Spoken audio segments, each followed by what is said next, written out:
గతంలో మనం చూసినప్పుడు మిగతా పార్టీల నుంచి టీఆర్ఎస్ పార్టీలోకి వచ్చినప్పుడు బంగారు తెలంగాణ కోసం వచ్చారని చెప్పారు. ఇప్పుడు వెళ్తున్న వాళ్ళు తెలంగాణ పునర్నిర్మాణం కోసం వెళ్తున్నామని చెప్తున్నారు. అయితే అక్కడ జరుగుతోంది ఏంటి అసలు? ఇలా వెళ్ళిపోయే వాళ్ళు వెళుతున్నారు. శ్రీశ్రీది ఉంటుంది కదా, పోతే పోనీ అని, అలా ఏమన్నా అనుకుంటున్నారా? అసలు ఏమనుకుంటున్నారు? ఏమవుతుంది అంటే ఇది చాలా సహజ పరిణామం అనేది కేసీఆర్ గారికి తెలుసు. ఎందుకంటే తనే ఇది మొదలుపెట్టాడు మన రాష్ట్రంలో. అంటే పెద్ద ఎత్తున మొదలుపెట్టింది తనే. ఆయన ఫస్టే తెలుగుదేశంలో ఎమ్మెల్యేగా గెలిచిన తలసాని శ్రీనివాస్ యాదవ్ను ఆ పార్టీకి రిజైన్ చేయకుండా ఆయన డైరెక్ట్గా తీసుకొచ్చి మంత్రిని చేశాడు. అంటే ఆ పీరియడ్ అంతా కూడా ఆయన అదే తెలుగుదేశం నుంచి ఎలక్ట్ అయ్యే మంత్రిగా కొనసాగిండు. ఆయన రిజైన్ చేయలేదు. ఆయన తర్వాత చాలామంది వచ్చారు. 63 సీట్లున్న కేసీఆర్కే ఇతర పార్టీల ఎమ్మెల్యేలు అవసరమైతే 64 సీట్లున్న రేవంత్ రెడ్డికి ఎందుకు అవసరం లేదు? అంటే ఆయనకు తెలుసు ఇట్లా జరుగుతుందని తెలుసు. అధికారాన్ని పోగొట్టుకున్న మరుక్షణం ఆయన ఫామ్ హౌస్ పోయాడు కదా. జనరల్గా ఏం చేస్తారు, ఎవరైనా first time in the history governor దగ్గర పోయి రాజీనామా లెటర్ ఇస్తారు. బట్ ఆయన ఆ లెటర్ ఎవరితోనో ఆయన ఓఎస్డీతో పంపించాడు. ఆయన ఇక్కడి నుంచి ఆయన ఫామ్కి వెళ్ళిపోయాడు. ఫామ్కి వెళ్ళిపోయినప్పుడు ఆయన ఆలోచించిన అంశాలలో మొట్టమొదటి అంశం ఈ 39 మంది నాతో ఉంటారు. ఇదే సన్నివేశము 2000 సంవత్సరంలో 1999లో ఆయనకు ఎదురైంది. చంద్రబాబుకు ఎట్లా అధికారంలోకి రావాలో ఒక రోడ్ మ్యాప్ ఇచ్చింది కేసీఆర్. ప్రజల వద్ద పాలన, జన్మభూమి, ఇట్లాంటివన్నీ బాగా మెదడును రంగరించి ఒక 2-3 నెలలు ఆయన శోధన చేసి చంద్రబాబు ఎట్లా అధికారంలోకి రావాలో చెప్పిన వ్యక్తి ఆయనకు మంత్రి పదవి ఇవ్వకపోవడాన్ని ఆయన జీర్ణించుకోలేకపోయాడు. రాజ్భవన్లో ఆయన తీసుకొచ్చిన అనుచరులంతా కుర్చీలు విరగొడతా ఉంటే గన్మెన్లను వదిలేసి, కారును వదిలేసి మినిస్టర్ అప్పటిదాకా గుట్టు తప్పుడు కాకుండా ఒక ఫ్రెండ్ రామశ్రీనివాస్ అని ఈ మధ్యన చనిపోయాడు. ఆయన కారు తీయమని చెప్పి ఆ కారులో కూర్చొని రామశ్రీనివాస్తో రహస్య ప్రదేశానికి ఆయన ఫామ్ దాసర్లపల్లి దగ్గర ఉంటే కందుకూరు దగ్గర అక్కడికి వెళ్ళిపోయాడు. 4 రోజుల దాకా కేసీఆర్ ఎక్కడున్నాడో ఎవరు తెలియదు, చంద్రబాబు నాయుడు కూడా తెలియదు. అదే సంఘటన మళ్ళీ రిపీట్ అయింది ఆయన లైఫ్లో. ఇప్పుడు 39 మంది నాతో ఉంటారా అనే ఆలోచన, ఈ డౌట్ వచ్చిందా ఇమ్మీడియట్గా ఫలితాలు రాగానే? ఆయన మొదటి ఆలోచన అట్లుంటుంది, ఈ గెలిచిన వాళ్ళని ఎట్లా కాపాడుకోవాలి. తెలుసు ఆయన ఖచ్చితంగా తెలుసు వీళ్ళెవరు ఆయనతో ఉండరు అని. పర్టికులర్గా ఉద్యమకాలం నుంచి ఎవరైతే ఉన్నారో జగదీష్ రెడ్డి లాంటి వాళ్ళు, ఇట్లాంటి వాళ్ళు ఆయనతో ఉంటారు. బట్ ఎవరైతే వేరే పార్టీల నుంచి వలస వచ్చారో అందరూ వెళ్ళిపోతారు. ఈ 12తో ఆగదు, ఈ 6గురితో ఆగదు, ఎవరు మిగిలరు. అవసరమైతే వాళ్ళందరూ కలిస్తే కనుక సంఖ్య 23 దాకా ఉందనుకోండి, 2/3 వాళ్ళకు ఉంటే వాళ్ళు విలీనం కూడా చేస్తారు ఎల్పీని, బీఆర్ఎస్ ఎల్పీని. కానీ నేనేం ఆలోచిస్తున్నా అంటే ఇవేవి కూడా కేసీఆర్ను భయపెట్టవు. బయట వాళ్ళు అనుకుంటారు, మీడియా అనుకుంటుంది, కొంతమంది విశ్లేషకులు అనుకుంటారు. ఆయన ఇటువంటి వాటిని ముందే ఊహించే వ్యక్తి. కేసీఆర్ ఎంత ఆలోచిస్తాడో ఒక మాట చెప్తాను. సపోజ్ ఎవరో ఒకరు హరగోపాల్ గారు ఆయన అపాయింట్మెంట్ అడిగారు. హరగోపాల్ ఎందుకు తనను కలవాలనుకుంటున్నాడు, హరగోపాల్ మైండ్లో ఏం ప్రశ్నలు తనను అడగడానికి, ఇది దొరికేదాకా అపాయింట్మెంట్ దొరకదు ఆ హరగోపాల్కి. అక్కడ వాళ్ళని అడగరు, కాకుండా ఈయనే ఆలోచిస్తాడు, ఎవరిని అడగడు. హరగోపాల్ ఈ క్షణంలో నన్ను ఎందుకు కలవాలనుకుంటున్నాడు, హరగోపాల్ మైండ్లో ఎట్లాంటి ప్రశ్నలు ఉండొచ్చు, హరగోపాల్ నన్ను ఏం అడుగుతాడు కావచ్చు. ఇది ఎవరో చెప్పలేదు, హరగోపాల్ గారే మీడియాలో చెప్పారు. ఆయనే మనము ఎన్నో మనసులో పెట్టుకొని ఆయన దగ్గర పోతాం, ఆయన ఒక్క క్షణం కూడా మనల్ని మాట్లాడినాడు, బాగున్నారా అని పరామర్శించి మనం ఏం కావాలనుకుంటున్నామో అన్నీ ఆయనే చెప్తూ ఉంటాడు. తర్వాత ఇంకేమన్నా మాట్లాడతారా అంటే మనం తెల్లముఖం వేయాల్సి వస్తుంది, మనం మాట్లాడడానికి ఏం మిగిలిన సబ్జెక్ట్ అని చెప్పాడు. ఇది కేసీఆర్ యొక్క ఆలోచన తీరు. అమ్మ ఆయన నేను ఎప్పుడు చెప్తుంటాను, ఒక స్పిరిచువల్ లీడర్ అని చెప్తుంటాను. అంటే ఆయన ఏం చేస్తాడంటే ఆయన పరాకాయ ప్రవేశం చేస్తాడు ఎవరి లోపలికైనా. ఆయన ఒక డిసిషన్ తీసుకునే ముందు కూడా నేను ఈ నిర్ణయం తీసుకుంటే ఎవ్వరు ఎట్లా ఆలోచిస్తారు, సిపిఐ నారాయణ కామెంట్స్ ఎట్లుంటాయి, లోక్సత్తా జయప్రకాష్ నారాయణ ఎట్లా ఆలోచిస్తాడు, ప్రకాష్ ఏం ఆలోచిస్తాడు, చక్రపాణి ఏం ఆలోచిస్తాడు, TV9 రవిప్రకాష్, రజనీకాంత్ ఏం ఆలోచిస్తారు, ఇట్లా ఆలోచించి తనకు తనే కౌంటర్ చేసుకొని అప్పుడు బయటకు వస్తాడు ఆయన. అందుకే ఎవరమైనా రోజుకు 60,000 ఆలోచనలు వస్తాయి మనుషులకి, ఎవరికైనా. 60,000 ఆలోచనలల్లో 48,000 క్వాలిటీ ఆలోచనలు కాదు, మనకు అవసరం లేని అనవసరమైనవి, ఎక్కడెక్కడనో మన మెదడు ప్రయాణించి అవన్నీ చేస్తాయి, టైం వేస్ట్ అండ్ శరీరాన్ని పాడు చేసేటివి కూడా. మనకు అవసరం లేని ప్రొడక్టివ్ ఆలోచనలు మాత్రం ఓన్లీ 12,000. అయితే ఆ 12,000 ఆలోచనలు మనల్ని ఏకాగ్రత లేకుండా చేస్తాయి. ఒక 1 మినిట్ 2 మినిట్స్ కంటే ఎక్కువగా మీరు నా దిక్కే చూస్తుంటారు. మీ కళ్ళు, చెవులు, ముక్కు, ముఖం అంతా నా దిక్కే ఉంటుంది.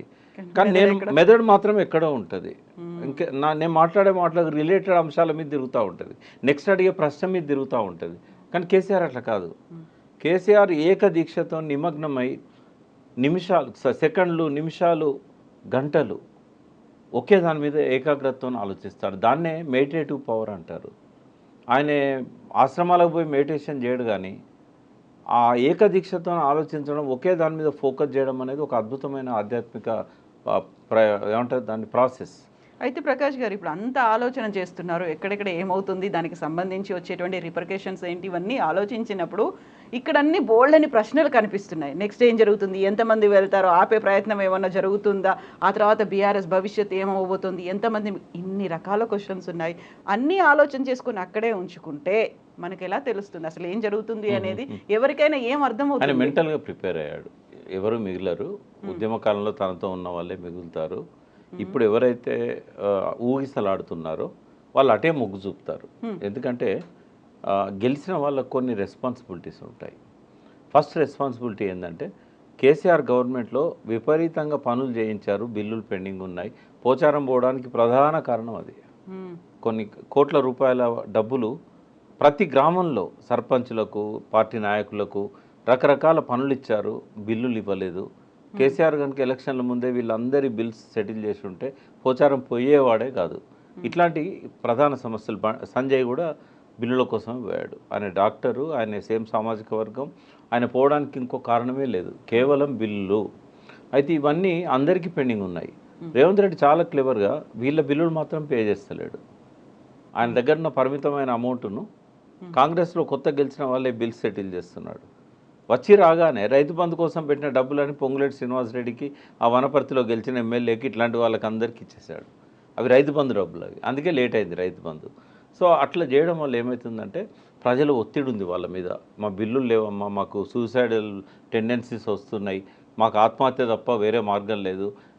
లిటరరీ పోచారం శ్రీనివాసరెడ్డి ఒక స్టేట్మెంటు, ఆయన గవర్నర్ ముఖ్యమంత్రి ఎవరికో ఒక అల్టిమేటం ఇచ్చాడు, నేను నా పిల్లలందరం వచ్చి ధర్నా చేస్తాము మాకు బిల్లులు ఇవ్వకపోతే అనే స్టేట్మెంట్ వచ్చింది పోచారం అంతకు ముందు, జాయిన్ కావడానికంటే ముందు. అంటే ఈ స్థాయిలో హరాస్మెంట్ ఉన్నప్పుడు తప్పకుండా వెళ్తారు కదా, ఎవరు అవుతారు? నేను మళ్ళీ చెప్తున్నాను, ఉద్యమ కాలంలో కేసీఆర్తో ఉన్న వాళ్ళు గెలిచిన ఎమ్మెల్యేలు తప్ప ఎవ్వరూ ఉండరన్న సంగతి అందరికంటే ఎక్కువగా కేసీఆర్కు తెలుసు. కాబట్టి ఇవాళ 6 పోవచ్చు, రేపు 10 మంది పోవచ్చు, లాస్ట్కు టీఆర్ఎస్ ఎల్పీ విలీనం చేయడం అనేది రేవంత్ రెడ్డి లక్ష్యం. ఆ లక్ష్యాన్ని చేరుకునేదాకా ఆయన ఆరాధ చేస్తూనే ఉంటాడు ఈ ఎమ్మెల్యేలను. మీ ఊరికి మా ఊరు ఎంత దూరం, మా ఊరికి మీ ఊరు అంతే దూరం. కేసీఆర్ ఏం చేసిండో అదే రిపీటెడ్ యాక్షన్ ఇప్పుడు రేవంత్ రెడ్డి చేస్తున్నాడు. దీనివల్ల కేసీఆర్కి ఏం ఫలితం దక్కిందో రేపు రేవంత్ రెడ్డి కూడా అదే ఫలితం దక్కుతుంది. ఆయన కూడా తట్టబుట్ట సర్దుకొని ఫామ్ హౌస్కి వెళ్ళిపోవాల్సిందే. దానికి కొంచెం టైం ఉంది కదా, ఇంకా 5 ఏళ్ల కాలం అయితే ఉంది. 5 ఏళ్ళు కూడా ఉంటుందని ఎందుకు అనుకోవాలి? ఇప్పుడు తన టీము తను తయారు చేసుకుంటున్నాడు. ఏమైందమ్మా, 63 మందిలో ఆయనతో ఉన్నది హార్డ్లీ 30 నుంచి 35 మంది. అది కూడా ఆయన కొత్తగా టికెట్లు ఇచ్చి గెలిపించుకున్న వాళ్ళు కొందరు. ఈ 30 నుంచి 35తోనే ఆయన గవర్నమెంట్ కాపాడుకోలేడు. ఒక పెద్ద ఏమంటారు కల్లోలం ఇవాళ జరుగుతూ ఉంది కాంగ్రెస్లో, రాష్ట్ర కాంగ్రెస్ పార్టీలో.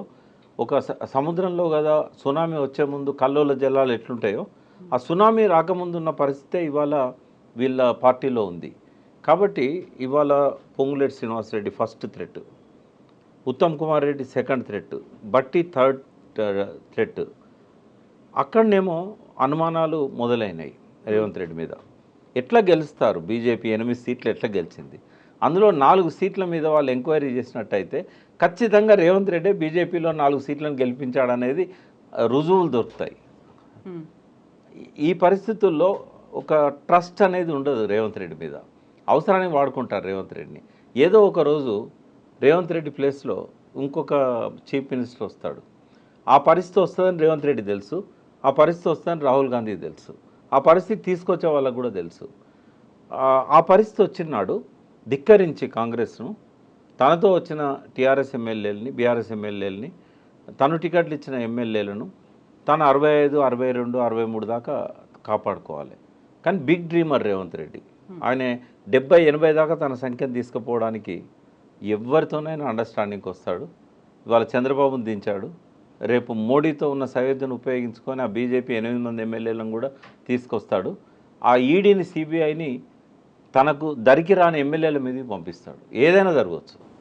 ఇప్పుడు ఏదైనా జరగవచ్చు. రేవంత్ సర్కార్కి కావాల్సినటువంటి ఆ మద్దతు ఎమ్మెల్యేల దగ్గర నుంచి లేదు అనుకున్నప్పుడు కేసీఆరే ఒక రకమైన స్ట్రాటజీని ఉపయోగించి తనకున్నటువంటి ఈ ఎక్స్పీరియన్స్ ఇంతకాలం జరిగిందంతా చూసిన తర్వాత ఆ దిశగా ఎందుకు ఆలోచించలేకపోయారు మరి? కేసీఆర్కి ఇప్పుడు ఒక మంచి సమయం దొరికిందమ్మా.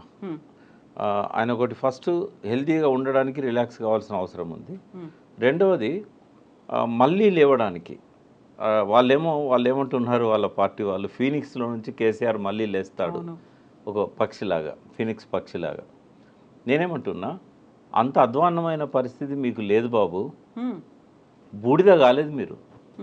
ఇవాళకి మీకు గ్రామాలలో వార్డు మెంబర్ల దగ్గర నుంచి జిల్లా పరిషత్ చైర్మన్ల దాకా పటిష్టమైన లీడర్షిప్ ఉంది, 60 లక్షల మెంబర్షిప్ ఉంది, క్రియాశీలక కార్యకర్తలు ఉన్నారు.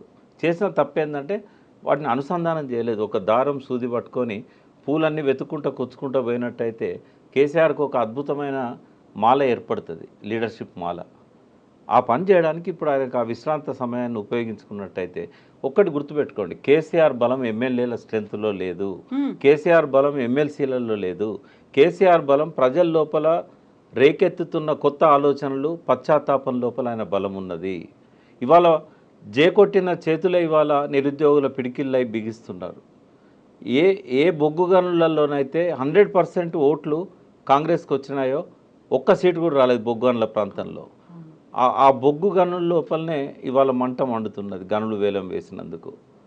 రైతుల లోపల అసంతృప్తి కాళేశ్వరం నీళ్లను ఏసంగి పంటలకు ఇవ్వకుండా మార్చిన నాడే మొదలైంది. మళ్ళీ ఆత్మహత్యల దిక్కు సమాజం పోతున్నది, చేనేతకారుల ఆత్మహత్యలు పెరుగుతూ ఉన్నాయి. ఇవన్నీ కేసీఆర్ బలం అమ్మ. ఈ ప్రజల లోపల వస్తున్న అయ్యో మేము తప్పు చేశామనే ఒక పశ్చాత్తాపం, అది 1% ప్రజల్లో ఉన్నా కూడా అందులో కేసీఆర్ బలం ఉంది. నిరాశ నిస్పృహల్లో కేసీఆర్ బలం ఉన్నది. అయ్యో కేసీఆర్ ఉన్నప్పుడు ఇట్లా జరగలేదే అనే ఆలోచనలల్లో కేసీఆర్ బలం ఉన్నది. ఆలోచనలే పెట్టని కోట. నేను ఇంకా కొంచెం పోయిటిక్గా చెప్తాను. తొలి సంధ్య వేళలో తన కిరణాలతోని వెలుగులు పంచి మండు టెండల్లా కొలిమిలాగా మారి అస్తమిస్తున్న సూర్యుడు రేవంత్ రెడ్డి.